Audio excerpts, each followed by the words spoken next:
The Second World War had left the old empires of Europe in ashes, but the United States emerged completely untouched, holding half the world's manufacturing capacity. What followed was the greatest economic expansion in human history. The American dream was industrialized, mass-produced, and perfectly packaged in identical, pastel-colored suburban utopias like Levittown. Fueled by cheap gasoline and boundless optimism, the nation paved over its wilderness. The interstate highway system became the concrete arteries of a new mobile middle class.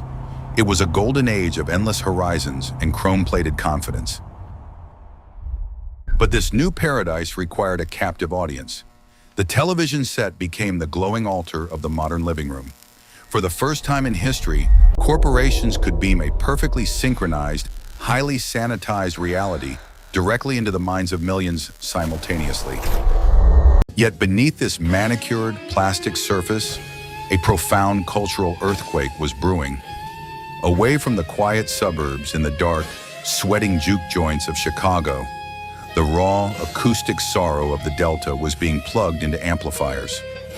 This electric blues was the undeniable beating heart of a musical revolution, giving birth to rock and roll, a visceral sound that would soon completely shatter the rigid conformity of the era. A new demographic was born, the teenager. Bored by the sterile perfection of their parents' world, the youth found identity in rebellion, leather jackets, and the roaring engines of customized hot rods. Oh, sustain this massive explosion of consumption. The fundamental psychology of money was altered. The stigma of debt was erased by the invention of the credit card. The nation began to borrow heavily against a future it believed would be infinitely prosperous.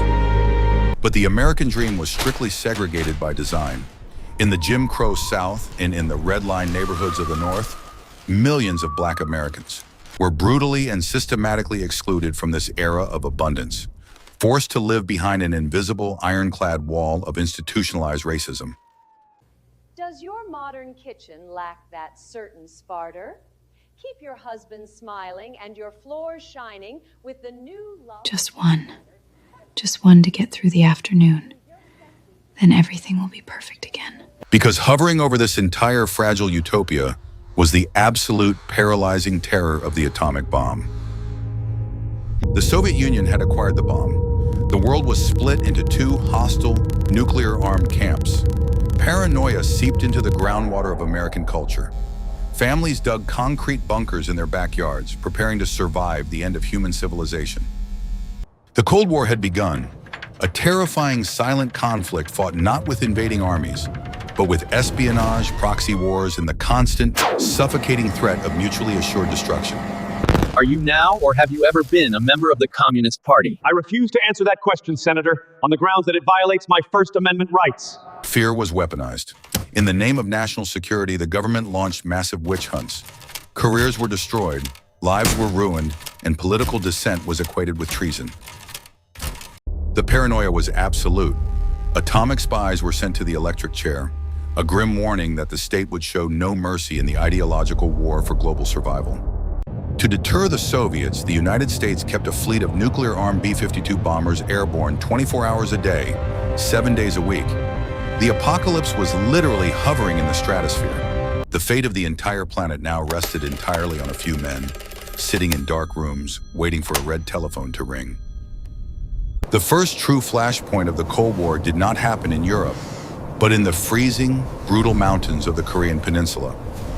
The brutal reality of Korea forced immediate innovations. Medical evacuation helicopters, looking like fragile glass bubbles against the bleak sky, saved thousands of lives, fundamentally changing the logistics of combat survival. After 3 years of agonizing, frozen slaughter, the war ended exactly where it began at the 38th parallel. It created a permanent, heavily armed, rusted scar across the peninsula, the physical edge of the Iron Curtain. In the sub-zero temperatures, equipment catastrophically failed. Metal froze solid. Survival often depended not on superior technology, but on brutal, hand-to-hand desperation. When the Chinese military crossed the Yalu River, pouring hundreds of thousands of troops into the frozen mountains, the conflict instantly escalated from a regional war into a massive, terrifying clash of global superpowers. Sir, They say we're completely surrounded. There's nowhere to retreat. Retreat?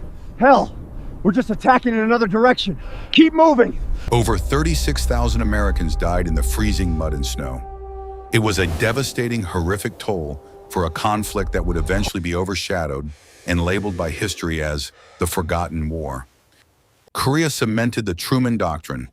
The United States officially committed itself to containing the spread of communism anywhere on the globe, no matter the cost in blood or treasure. But the most terrifying shock came from above. In 1957, the Soviet Union launched Sputnik.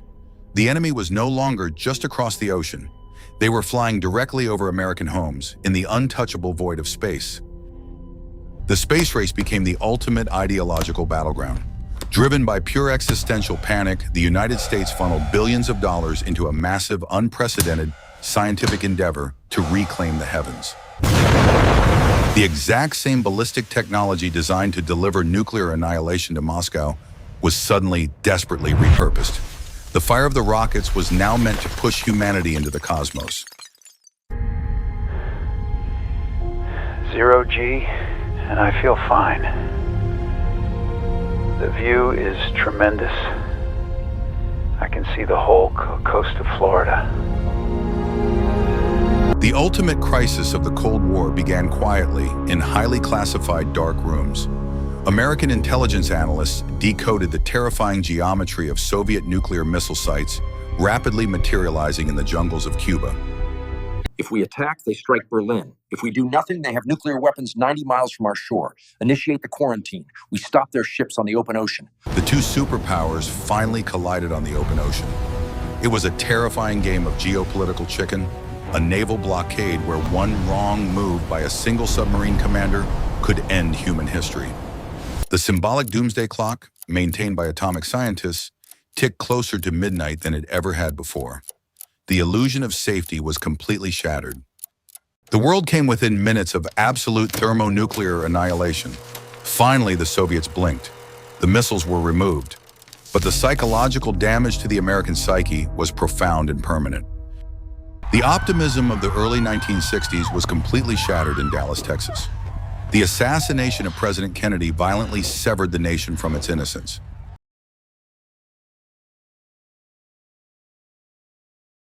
A new generation refused to accept the violent hypocrisy of the American dream. Black college students sat peacefully at segregated lunch counters, meeting intense physical hostility and abuse with dignified, absolute defiance. Simultaneously, the deep, unhealed wounds of racial injustice were violently tearing the country apart at home. The civil rights movement demanded an end to segregation, meeting the brutal, violent force of the state with unyielding, peaceful resistance. This relentless, courageous push for equality culminated in Washington, D.C.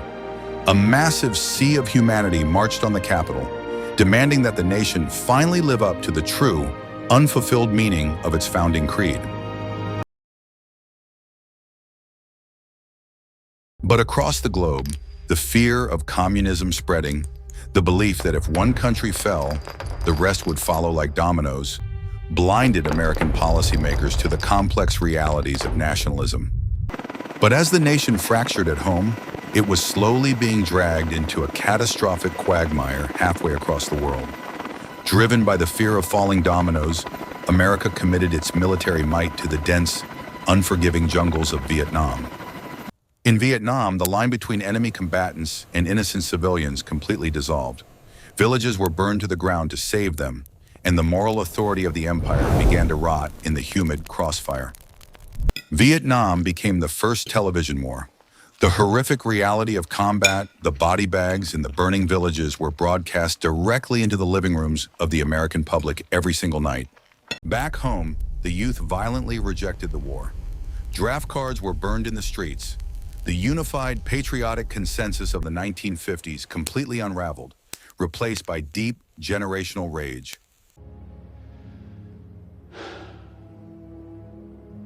I feel like a hitchhiker caught in a hailstorm on a Texas highway. I can't run, I can't hide, and I can't make it stop. Even as the nation successfully achieved the impossible, landing a man on the moon, the triumph felt surreal, completely disconnected from the violent chaos engulfing the country back on Earth. Millions retreated entirely, forming a counterculture of peace, music, and psychedelics. They sat in the mud of Woodstock, physically and ideologically abandoning the rigid, corporate, warmongering world their parents had built. The assassinations of Martin Luther King Jr. and Robert F. Kennedy in 1968 completely broke the spirit of a generation. The hopeful dream of peaceful progress was violently murdered. In response, American cities burned. A massive counterculture rejected the system entirely. The pristine pastel utopia of the 1950s had collapsed into a chaotic, bloody nightmare of riots, protests, and an unwinnable war in a foreign jungle. The American empire was tearing itself apart from the inside out.